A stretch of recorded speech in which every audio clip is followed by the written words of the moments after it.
when you're large like Chase or even a mid-size like a Dytech, you have pretty strong relationships. You're spending a fortune on certain vendors. I know we spent a lot of money on Iron Mountain from a paper-intensive perspective at one time. And these large vendors, part of the things they would do would be to give us, I'll call it our own individual sessions to keep up with what was going on in their space. The other place that we would go is oftentimes is Gartner. I don't know if you're familiar with Gartner. Oh, yeah, very. The Magic Quadrant. So Chase, and Dytech for that matter, paid subscription services into a couple of different companies. Gartner crossed both of them. I know at Chase we use Forrester as well. And we would take the information from the vendors, take our own personal information, large IT processing company, and then we would also get the data from Gartner and Forrester, and then we would put it all together and make a decision. Yep. Awesome. Cool. Nancy, any questions, any thoughts? How did you feel about peer references as part of your process? Yeah, so one thing that happened, I'd say from about 2014 on, it really came about with the introduction of the Consumer Financial Protection Bureau, the CFPB.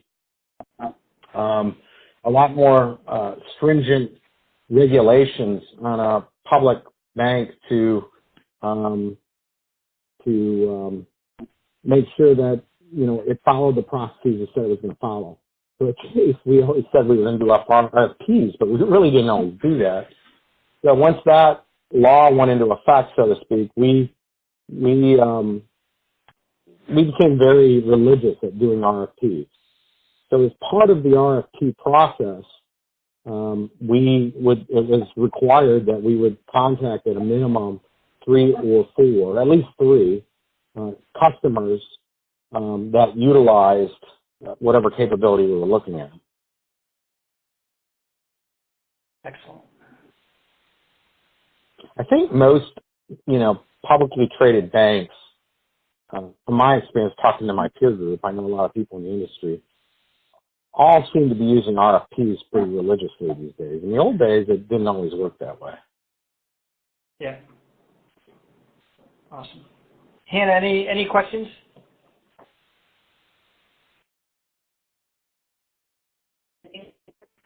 Information. You're in and out. In Virginia today. Resources or any social media networks to get information about vendors? I don't want to say we didn't use social media networks, but that really was not a priority for us.